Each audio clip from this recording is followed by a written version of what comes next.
کہتے ہیں کسی زمانے میں ایک بادشاہ کا بیٹا وزیر کے بیٹے کے ساتھ پڑھتا تھا۔ وہ دونوں ایک روز پڑھائی میں مصروف تھے کہ اچانک شہزادہ وزیر زادے سے کہنے لگا، اگر ہم پڑھتے پڑھتے یہیں سو جائیں تو ہم میں سے جو پہلے اٹھے گا وہ دوسرے کو بھی جگا دے۔ پڑھتے پڑھتے آخر کار وہ دونوں لڑکے سو گئے۔ دوسرے روز وزیر زادے کی آنکھ پہلے کھل گئی اور اس نے وعدے کے مطابق شہزادے کو بھی جگا دیا۔ آنکھ کھلتے ہی شہزادے نے اپنے چاروں طرف دیکھا اور پھر اچانک زور زور سے رونا شروع کر دیا۔ اس کی یہ حالت دیکھ کر وزیر زادہ گھبرا گیا اور اس نے شہزادے سے رونے کا سبب جاننے کی کوشش کی، مگر وہ کچھ بھی نہ بولا۔ اس کے رونے کی آواز سن کر ملکہ بھی آ گئی۔ اس نے بھی پوچھا، مگر شہزادہ تب بھی کچھ نہ بولا۔ بادشاہ نے بھی لاکھ کوشش کی لیکن شہزادہ پھر بھی خاموش رہا۔ اس کی یہ حالت دیکھ کر بادشاہ پریشان ہو گیا اور اس نے وزیر زادے کو پھانسی کا حکم سنا دیا۔ بادشاہ کا خیال تھا کہ وزیر زادہ رات کو شہزادے کے کمرے میں سویا تھا اور اسی نے شہزادے کو کوئی ایسی بات کہی ہے جس کی وجہ سے شہزادے کو مسلسل چپ لگ گئی ہے۔ آخر وہ دن بھی آ پہنچا جس روز وزیر زادے کو پھانسی دی جانی تھی۔ پھانسی گھاٹ کے نزدیک بہت سے لوگ جمع تھے، جبکہ ایک طرف بادشاہ اور شہزادے سمیت وزیر بھی بیٹھے تھے۔ جب جلاد وزیر زادے کو پھانسی گھاٹ کے نزدیک لے گئے تو شہزادے نے اپنی چپ توڑ ڈالی۔ اس نے کہا، اسے کچھ مت کہیں، اس نے نہ تو مجھے کوئی ایسی ویسی بات کہی ہے اور نہ ہی مارا ہے۔ کچھ دن پہلے رات سونے سے پہلے ہم نے فیصلہ کیا تھا کہ ہم میں سے جو بھی پہلے اٹھے گا وہ دوسرے کو بھی جگا دے گا۔ چونکہ اس کی آنکھ پہلے کھل گئی تو اس نے وعدے کے مطابق مجھے بھی جگا دیا۔ جس لمحے اس نے مجھے جگایا تھا میں اس وقت ایک خواب دیکھ رہا تھا۔ میرے خواب اس قدر حسین اور حقیقی تھے کہ اس کے ٹوٹنے سے مجھے صدمہ پہنچا اور یہی دکھ ہے جو مجھے خون کے آنسو رلا رہا ہے۔ بادشاہ نے جب خواب سننے کی فرمائش کی تو شہزادہ بولا، میں نے خواب میں دیکھا کہ میں ایک ایسے شہر میں ہوں جہاں کی ہر چیز سبز ہے اور شہر کے وسط میں ایک سبز دریا بہہ رہا ہے۔ اس سبز دریا کے کنارے ایک سبز رنگ کا محل ہے جہاں ایک سبز پری کھڑی مسکرا رہی ہے۔ وہ سبز پری اس قدر حسین تھی کہ میں پہلی ہی نظر میں اس کی محبت میں گرفتار ہو گیا۔ میں اس سے بات کرنے ہی لگا تھا کہ وزیر زادے نے مجھے جگا دیا۔ اس سبز پری نے مجھ پر جادو سا کر دیا ہے۔ میری آنکھوں کے سامنے سے اس کا چہرہ ہٹتا ہی نہیں۔ مجھے اس وقت تک سکون نہیں مل سکتا جب تک میں سبز پری کو حاصل نہ کر لوں۔ لگتا ہے اب کبھی بھی میں سکھی نہ رہ پاؤں گا۔ خواب سن کر بادشاہ نے فوراً وزیر زادے کو رہا کرنے کا حکم دیا، مگر ساتھ ہی وہ شہزادے کے خواب کے بارے میں سوچ بچار کرنے لگا۔ کسی بھی باپ کی طرح وہ اپنے بیٹے کو بھی خوش و خرم دیکھنا چاہتا تھا۔ اس پریشانی میں اس نے شہزادے سے کہا، یہ کام تو بہت مشکل ہے۔ اب ہم کیا جانیں کہ وہ سبز دریا کہاں ہے جس کے وسط میں سبز دریا بہتا ہے؟ سبز دریا کے کنارے سبز محل کہاں ہے جہاں سبز پری رہتی ہے؟ اسے بھلا ہم کہاں تلاش کرتے پھریں گے بیٹا؟ شہزادہ بولا، خواب میں نے دیکھا ہے، لہٰذا اب سبز پری کی تلاش بھی مجھے ہی کرنی ہوگی۔ یہ کہہ کر شہزادے نے بادشاہ سے سبز پری کو ڈھونڈنے کی اجازت مانگی۔ بادشاہ تو پہلے ہی پریشان تھا، اب شہزادے کی روانگی کا سوچ کر گھبرا گیا۔ اس نے شہزادے کو مختلف بہانوں سے روکنے کی کوشش تو کی، مگر شہزادے کے دل و دماغ پر تو بس ایک ہی بھوت سوار تھا۔ آخر بادشاہ کو ہار ماننا پڑی۔ شہزادے کے جانے کے انتظامات ہونے لگے۔ بادشاہ نے حکم دیا کہ شہزادے کو استبل کا سب سے تیز رفتار گھوڑا دیا جائے۔ شہزادہ کئی دن اور راتیں سفر میں رہا۔ آخر کار ایک خانقاہ کے پاس پہنچ کر اس نے اپنا گھوڑا روک لیا اور درخت کے نیچے بیٹھ کر آرام کرنے لگا۔ اسے وہاں بیٹھے ابھی کچھ ہی دیر گزری تھی کہ ایک بزرگ بھی وہاں آ پہنچے۔ کتنی ہی دیر دونوں خاموش بیٹھے رہے، پھر بزرگ بولے، نوجوان تم کون ہو؟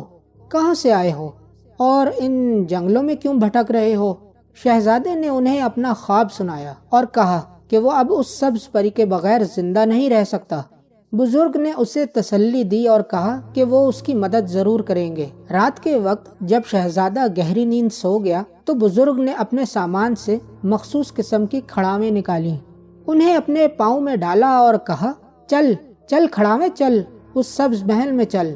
اگلے ہی لمحے وہ بزرگ سبز شہر میں کھڑے تھے۔ انہوں نے پھر کہا، چل چل کھڑاویں چل، اس سبز دریا کو چل۔ آنکھ جھپکنے سے پہلے ہی وہ سبز دریا کے کنارے کھڑے تھے۔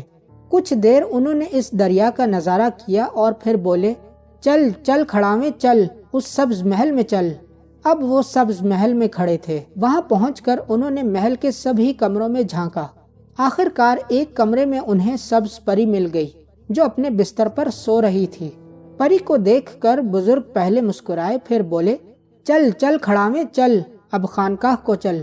خانقاہ واپس پہنچ کر بزرگ سو گئے اور صبح اس بات کا ذکر شہزادے سے بھی نہ کیا۔ دوسری رات بزرگ پھر اس سبز محل میں گئے اور وہاں کا دوبارہ جائزہ لیا۔ اسی طرح 3 روز بیت گئے۔ وہ ہر رات سبز محل میں پہنچ جاتے اور وہاں کا جائزہ لے کر واپس لوٹ آتے۔ اب وہ سبز محل اور وہاں کے مکینوں کے بارے میں مکمل معلومات حاصل کر چکے تھے۔ چوتھے روز بزرگ نے شہزادے کو اپنے پاس بلایا اور بولے، بیٹا، سبز پری کو تو میں نے تلاش کر لیا ہے، میری مانو تو اسے بھول جاؤ، کیونکہ اس کو حاصل کرنا بہت مشکل کام ہے، وہ جنات کے قبضے میں ہے۔ مگر شہزادہ سبز پری کو حاصل کرنے کی ضد پر اڑا رہا۔ اس نے بزرگ سے کہا، خدا کے لیے آپ مجھے اس سبز محل میں چھوڑائیں، اگر خدا کی مرضی ہوگی تو میں اسے حاصل کر لوں گا، اور اگر خدا نے زندگی ہی اتنی لکھی ہے تو یہ میرا مقدر۔ شہزادے کی بات سن کر بزرگ بہت خوش ہوئے اور اس سے اپنی ایک کھڑاؤں دی اور دوسری خود پہن کر بولے، چل چل کھڑاویں چل، اس سبز شہر میں چل۔ شہزادے کو بزرگ یہ کہہ چکے تھے کہ وہ اپنی آنکھیں بند کر لے۔ شہزادے نے آنکھیں بند کی ہوئی تھیں۔ اگلے ہی لمحے بزرگ نے شہزادے کو آہستہ سے آنکھیں کھولنے کو کہا۔ شہزادے نے حیرانی اور خوشی کے ملے جلے جذبات سے آنکھیں جو کھولیں تو خود کو ایک ایسے شہر میں پایا جہاں کی ہر شے سبز تھی۔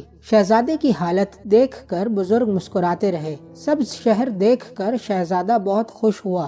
بزرگ نے پھر کھڑاؤں کو حکم دیا، چل چل کھڑاویں چل، اس سبز دریا کو چل۔ اب جو شہزادے نے آنکھیں کھولی تو وہ سبز دریا کے کنارے کھڑا تھا۔ کچھ دیر تو وہ دونوں سبز دریا کے کنارے گھومتے رہے۔ اس کے بعد بزرگ نے کہا، چل چل کھڑاویں چل، اس سبز محل میں چل۔ سبز محل کا سن کر شہزادے کی تو حالت غیر ہونے لگی۔ اب وہ فوراً سے پہلے سبز پری کو صرف ایک نظر دیکھنا چاہتا تھا۔ اسی لمحے وہ سبز محل میں پہنچ گئے اور بزرگ شہزادے کو اس کمرے کی طرف لے گئے جہاں سبز پری قید تھی۔ شہزادے نے دروازے کی اوٹ سے کمرے میں جھانکا تو سامنے سبز پری کا چہرہ نظر آیا۔ سبز پری اس وقت بین بجا رہی تھی، مگر اس کی گود میں ایک ہیبت ناک دیو سر رکھے سو رہا تھا۔ یہ دیکھ کر شہزادہ گھبرا گیا۔ بزرگ نے اسے آہستہ سے کہا، میں تمہیں منع کر رہا تھا مگر تم تو ضد لگا بیٹھے۔ یہ سن کر شہزادے کو جوش آ گیا اور وہ سبز پری کے سامنے چلا گیا۔ سبز پری نے جو اسے دیکھا تو حیران رہ گئی۔ ایسے خوبصورت اور خوبرو شہزادے کو اس سے پہلے اس نے کبھی نہیں دیکھا تھا۔ سبز پری کو شرماتے ہوئے دیکھ کر شہزادے کے حوصلے بلند ہو گئے اور اس نے سبز پری سے کہا، جس روز سے تجھے میں نے اپنے خواب میں دیکھا تھا اسی روز سے تیری تلاش میں بھٹک رہا ہوں۔ اب میں تجھے یہاں سے آزاد کروانے آیا ہوں، کیا تم میرے ساتھ چلو گی؟ سبز پری تو شہزادے کو دیکھتے ہی اس کی محبت میں گرفتار ہو گئی۔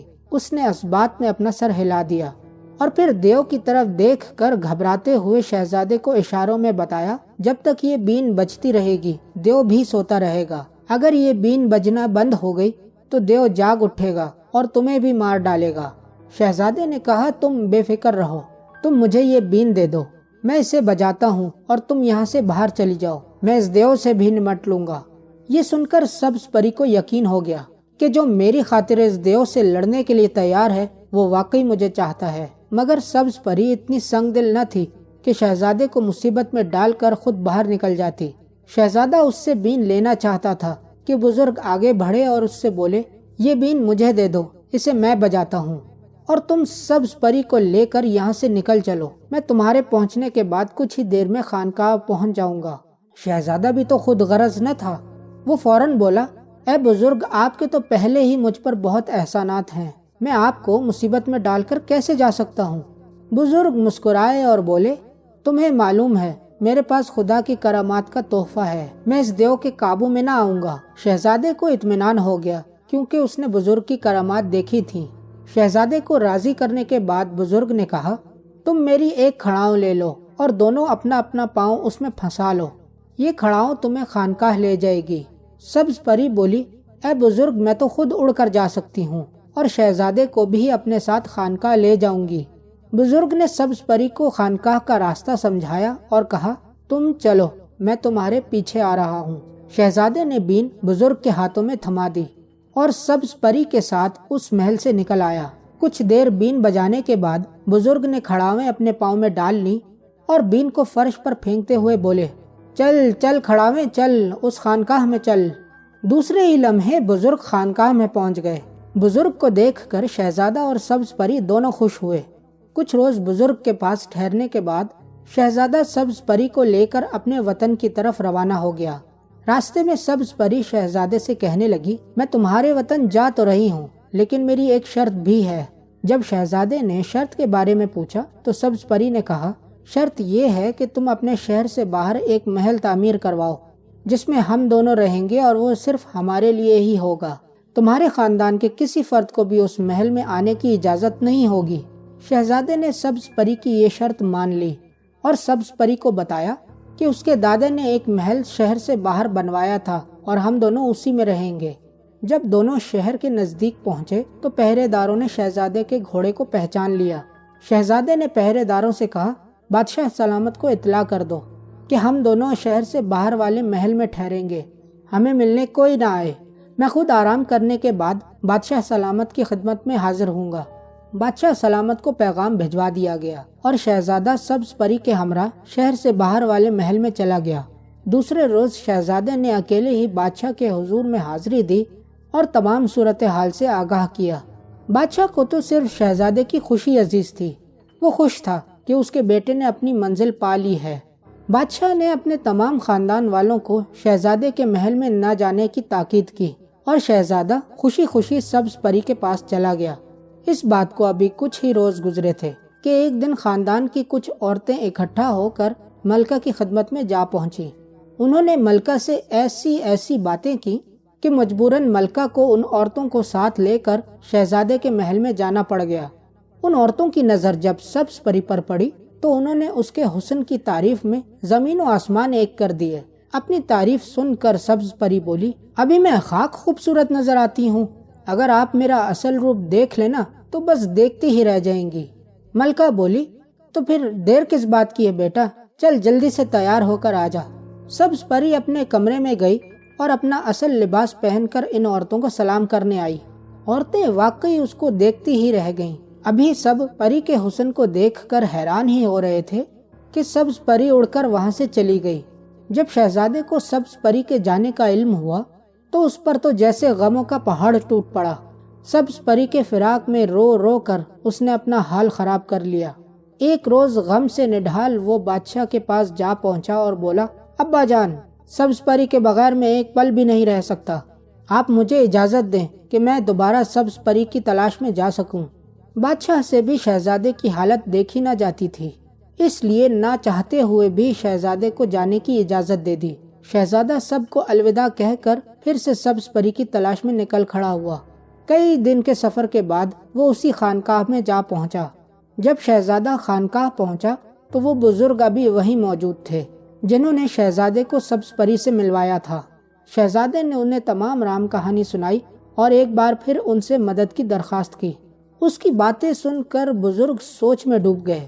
کچھ دیر خاموش بیٹھے رہنے کے بعد وہ اٹھے اور اپنی کھڑاویں پہن کر شہزادے کو دوبارہ اس سبز شہر میں لے گئے جہاں سبز دریا بہتا تھا اور جس کے سبز محل میں سبز پری قید تھی۔ جب وہ سبز پری کے پاس پہنچے تو وہ کمرے میں اکیلی ہی تھی۔ اسے دیکھتے ہی شہزادہ اس کی طرف لپکا اور بولا، شکر ہے اس ذات کا جس نے مجھے دوبارہ تم سے ملوا دیا، آؤ اب ہم ہمیشہ کے لیے یہاں سے چلتے ہیں۔ شہزادے نے سبز پری کے دونوں ہاتھ تھام لیے۔ سبز پری بولی، میں تو پہلے بڑی مشکل سے تمہارے ساتھ چلی گئی تھی، اب دیو نے ایسا جادو کر دیا ہے کہ جو ہی میں اس محل سے نکلوں گی تو اسے معلوم ہو جائے گا۔ اب تو وہ زیادہ دیر کے لیے بھی مجھے اکیلا نہیں چھوڑتا، وہ کچھ ہی دیر میں واپس آ جائے گا۔ جب تک دیو زندہ ہے میں تمہارے ساتھ نہیں جا سکتی۔ سبز پری کو اس بات کا یقین تھا کہ وہ مان بھی گئی تو دیو ایسا کبھی نہیں ہونے دے گا۔ جب شہزادے نے سبز پری کی بات سنی تو اس کا چہرہ مرجھا گیا۔ بزرگ بھی اس کے پاس ہی کھڑے تھے۔ انہوں نے شہزادے کے سر پر پیار سے ہاتھ پھیرا اور کہا، مت رو بیٹا، میں تمہیں صفوف کی 2 پڑیاں دیتا ہوں، یہ تمہارے کام آئیں گی۔ ان پڑیوں کو اپنے پاس رکھ لے۔ جب دیو یہاں آئے تو تم سرخ پڑیا والا صفوف اس کی آنکھوں میں ڈال دینا، اس طرح دیو اندھا ہو جائے گا۔ جب دیو اندھا ہو جائے تو تم اس سے وعدہ لینا کہ وہ بینائی واپس آنے پر سبز پری کو رہا کر دے گا۔ یہ جنات اپنے وعدے کا بہت پاس رکھتے ہیں۔ جب وہ وعدہ کر لے تو پیلی پڑیا والا صفوف اس کی آنکھوں میں ڈال دینا، اس طرح تمہارا کام ہو جائے گا اور دیو بھی کہیں چلا جائے گا۔ بزرگ نے ابھی صفوف کی پڑیا شہزادے کو پکڑائی ہی تھی کہ زبردست شور بلند ہوا اور کمرے میں دھواں ہی دھواں پھیل گیا۔ دیو آ گیا ہے، آپ جلدی سے کہیں چھپ جائیں، سبز پری نے کہا۔ بزرگ اور شہزادہ فوراً ایک دروازے کے پیچھے چھپ گئے اور سبز پری دوسری طرف ہو کر کھڑی ہو گئی۔ دیو کو محل میں داخل ہوتے ہی انسانوں کی بو آ چکی تھی۔ وہ غصے میں جو کمرے میں داخل ہوا تو اس کے سامنے سبز پری اکیلی ہی کھڑی تھی۔ ابھی وہ ادھر ادھر دیکھنے کے لیے مڑنے ہی لگا تھا کہ شہزادہ دروازے کی اوٹ سے نکل کر اس کے سامنے آ گیا اور اچھل کر اس کی آنکھوں میں سرخ پڑیا والا صفوف ڈال دیا۔ جو ہی سرخ پڑیا والا صفوف دیو کی آنکھوں میں پڑا، اس کی بینائی جاتی رہی اور وہ اپنا سر پکڑ کر بیٹھ گیا۔ شہزادہ اس کے پاس کھڑا تھا، مگر دیو تو اپنی بینائی کھو جانے کی وجہ سے سر پکڑے بیٹھا تھا۔ شہزادے نے کہا، اے دیو، میں تجھے مارنے نہیں آیا، تیری میری کوئی دشمنی بھی نہیں، بس تو نے ایک معصوم کو اپنی قید میں رکھا ہوا ہے، اس لیے تجھے یہ سزا ملی ہے۔ دیو نے کہا، اگر مجھے میری بینائی واپس مل جائے تو میں اس معصوم کو چھوڑ دوں گا اور وعدہ کرتا ہوں کہ دوبارہ کسی معصوم کو قید نہیں کروں گا۔ شہزادے نے دیو سے وعدہ لے لیا اور پھر پیلی پڑیا سے صفوف نکال کر دیو کی آنکھوں میں ڈال دیا۔ اب جو دیو نے آنکھیں ملی تو اسے سب کچھ نظر آ رہا تھا۔ اس نے شہزادے اور بزرگ کا شکریہ ادا کیا اور پھر جادو ختم کرنے کے لیے منتر پڑھنا شروع کیا۔ یکدم آندھی آئی اور گھپ اندھیرا چھا گیا۔ جب اندھیرا چھٹا تو سبز محل، سبز دریا، سبز شہر اور دیو سب کچھ غائب ہو چکے تھے، جبکہ میدان میں شہزادہ، بزرگ اور سبز پری کھڑے تھے۔ سبز پری اور شہزادہ خوشی سے جھومنے لگے۔ شہزادہ سبز پری اور بزرگ کے ہمراہ دوبارہ اس خانقاہ میں پہنچ گیا۔